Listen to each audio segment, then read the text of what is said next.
Oh, good morning, everybody.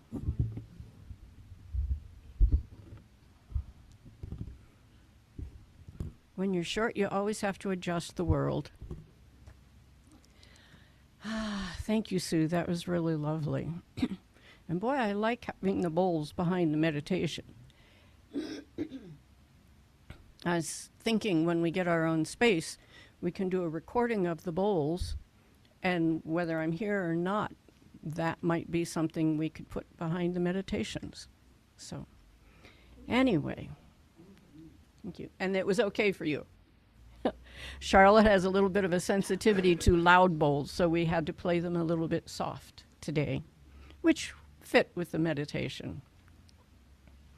So, choosing peace in chaos.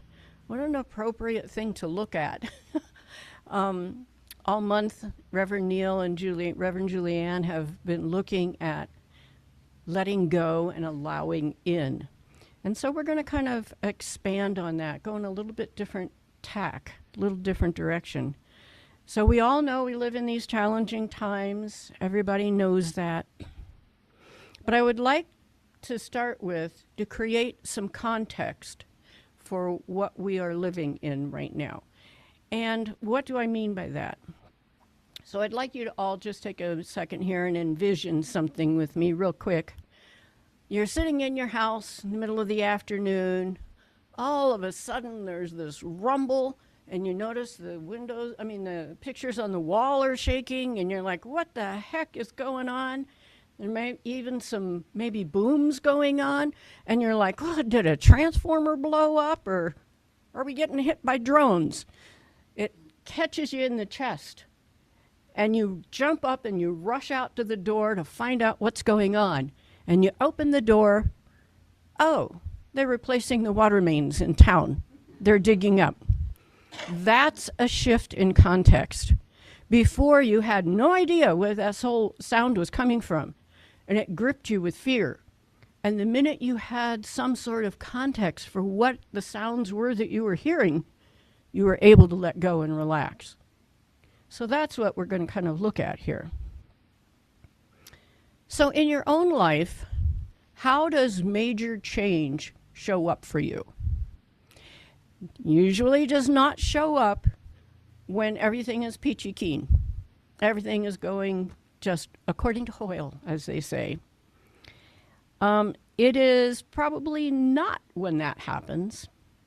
Like perhaps when the death of a loved one, or you lose a job, or you make a major move, we are almost forced into major change. Well, the planet is no different. Group consciousness, global consciousness of all of humanity is going through change. And just like in your own personal life, this really needs to come about almost forced on us. You see people around the world rising up. I saw with the No Kings demonstrations around the world. Here in the United States, they estimated 8 million people showed up. That is the power of some group consciousness showing up for us.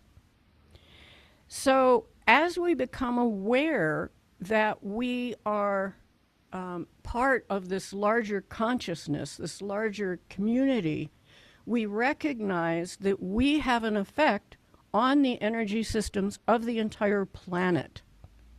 And that the chaos that is going on is a necessary step to break down old systems so that they can be rebuilt based more on spiritual ideas. And so instead of holding what's going on as this, oh my gosh, this is scary, and it's no doubt suffering for a lot of people, and I weep for that. And at the same time, I have this bigger picture, myself I hold this, that this is a birth process for the planet, that a higher consciousness is coming on.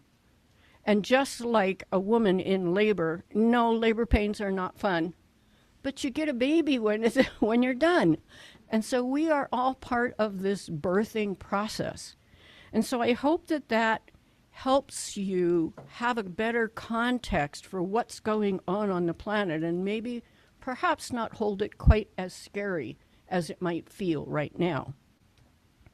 We also have the added stress of energy systems. We think that we're kind of separate from the sun. Okay, it gives us some warmth. Or all the fireballs. I don't know if you've been watching the news. There have been fireballs falling mainly on North America, which is kind of interesting. We've been having more earthquakes and more volcanoes and all of that. And that affects the energy field that we all function in. It affects our energy fields.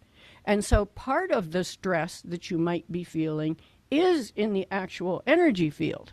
And so we're going to look at a few things you can do to kind of help calm that down. But it's important to start this with this context of something bigger going on than the individual things that are going on in Congress. And so in this time, and this question comes from Tom. So thank you, Tom. Ask yourself, why am I particularly here at this moment in time? Because I believe we have choice about it. We chose to be here.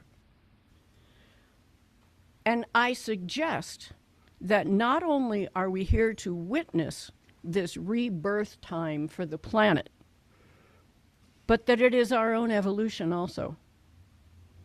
As we hold compassion and neutrality and hold the light, that reverberates out. The 8 million people yesterday that were holding that light shifts the consciousness. It is this mess. It's no different than us doing our own affirmations. It's a signal to the universe, we are ready for change. We want to go in a different direction. Whether it's the environmental systems or the legal systems or the healthcare system, they all need to be revamped. So as we hold this place of compassion and peace, that does affect it. So don't underestimate your own individual power, that you have an effect on the world around you. As you walk past people in the grocery store, your energy fields affect each other, and we can radiate that out. And remember that God isn't going to do this for us. That's just not how the universe works. God works through us, and he gives us, he, she, source, gives us opportunities to discover what peace is in our own individual life. And out of discovering a centered peace for ourselves, we then can radiate that back out into the world. So that's what we're going to look at today. And I hold that as one of our human superpowers. So we're going to look at, wouldn't that be a fun movie from Marvel? The superpower of holding peace. All righty. So first of all, a lot of us need, myself included, need to drop out of our head, back into our bodies, into our hearts. That's where present moment resides. In your head, you're like, oh, the past, and oh, the future, and oh, all of that. So we need to drop out of that. And we get so wrapped up in those circumstances that sometimes it feels like, oh, this is impossible to find peace in this situation. So first of all, I have a little tip for you, and then we'll go into some other points. But this will help you get out of your head to drop into the body where present moment resides, into that heart space. And I learned this, my friend, she was a psychotherapist, must have been like 40 years ago, when I was in another women's group, and she shared this with us. So it's called 333. And you can all do a little mini session here right now. So when you're really triggered about something, or maybe even in a panic state, name 3 things you see. So I see the bowls, I see a clock on the wall, I see a fire extinguisher. Then identify 3 things you hear. So I hear the traffic outside, I hear the heat pump go on, and there's a slight rustling of fabric here in the room. And I just heard a little gurgle off the coffee machine. Then, touch 3 things. So this is bumpy. This is smooth. My dress is soft. When you do those 3 things, it forces you to be back in your body. So that's a little tip for if you're in a panic situation, 3, 3, 3. And it'll at least anchor you back into your body. Now let's everybody take a nice deep breath. So now we get on to some, you always have it, well, this is in the middle of the talk, but you always have at the end of your talk, how do I do these things? Yeah. So, first and foremost, please reduce your digital screen time. You do not need to know what is happening every moment of the day. You don't need to check it 10 times a day. Oh, what did they decide in Congress? What did they do here? You do not need that much screen time. You want to be informed, but not consumed by it. So notice what your particular triggers are and make up a game plan as to what you're going to do about it. If you have to be around someone that always triggers you, figure out how your mental state before you go into that particular situation. And resist the urge in these times to go into doom thinking. That is a sure way to drop out of peace. Again, hearken back to the context. This is a bigger transformation going on. We are all individually going through transformation, but this is also the planet. And yes, when you've gone through big change, it was not pretty. We all have gone through those big changes in our lives, myself included, many times. So one of the things that holds us in that fight or flight is the vagus nerve. The vagus nerve is the biggest nerve in your body. It comes out of the base of your skull, right here, medulla oblongata. It is the 10th cranial nerve. And it comes down from there, wraps around your vocal cords, moves down along the spine to your heart, your lungs, continues down into your whole digestive tract. When I was at the doctor's office, I saw this all the time. People would come in after car accidents, and their vagus nerve would be locked in that space of not feeling safe, feeling attacked. And as we worked with them, it was a matter of relaxing that whole area so that the vagus nerve can relax. And besides getting a really lovely massage, one of the easiest ways for all of you would be, first of all, let's everybody take a nice deep breath and sigh audibly. Anything you do to help stimulate the throat, the vocal cords, calms down the vagus nerve.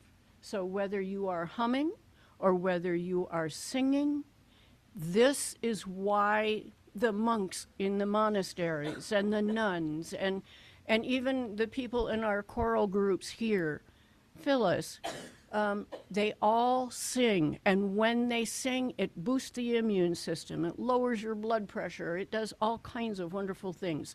So put on some oldies, sing around the house, or hum. You're doing the dishes, hum away as a way to help calm the vagus nerve.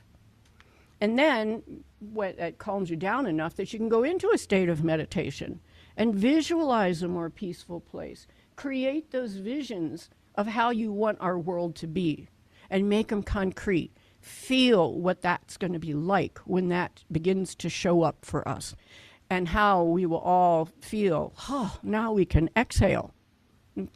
All of us sort of emotionally been holding our breath. So besides the singing and listening to music, you can come to the sound bath. A lot of people drop very deeply when they are exposed to the frequencies of the bowls.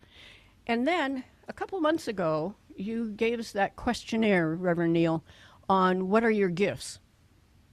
And I don't know if you still have that or if you are in touch with what some of your gifts are, but the act of giving your gifts forces you into present moment. So whether you are writing or whether you are painting or maybe you are an awesome cook, whatever it is, do that in preparation then to go out into the world and give those gifts. But it helps you be present as opposed to worrying about what's going on someplace else. And then, of course, we have all kinds of body movements. And I like a sign here in the back. Action absorbs anxiety. We'll get to that part. Grounding on Mother Earth really helps calm our energy systems down. The frequency coming off the planet is a standing resonance of 7.83 hertz. It fluctuates a little bit depending on if you're having a lightning storm or not. It just so happens that the frequency of our own brain in alpha state is between 4 and 8 hertz. So being grounded, touching a tree, standing barefoot on the ground helps the energy flow through our own energy fields. We have a torus field, comes down from the top and rotates around. More complicated than that, but it enters into our own energy field. So please get out in nature. Go for a walk, whatever suits you. And then, of course, hang out with other like-minded people.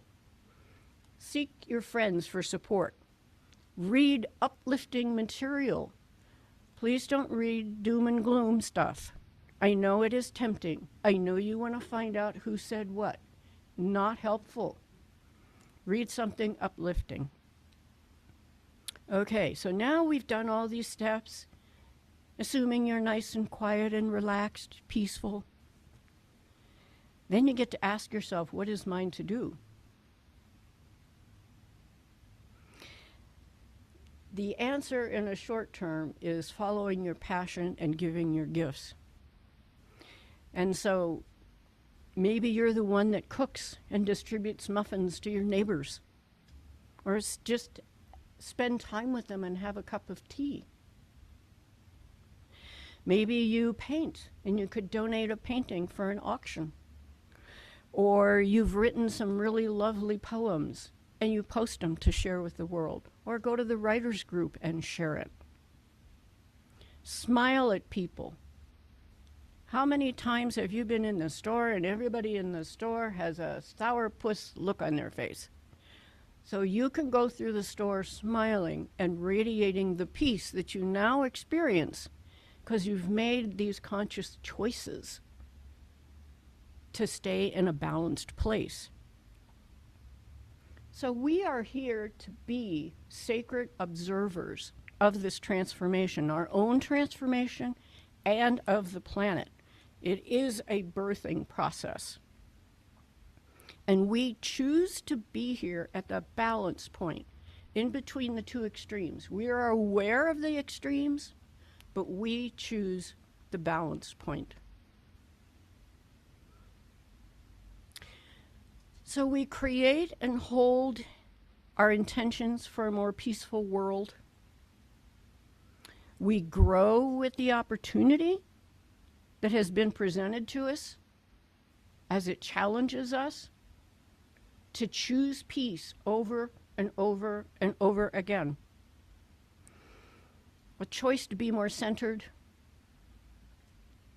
to help our world come back into balance. Just remember, we chose to be here. We have gifts to give that will help this process. And be grateful for the opportunity to have such an impact on the planet and in your own life. Remember to always shine a beautiful Christ light out into the world as you walk through it, through this time of transformation. And so it is. Namaste.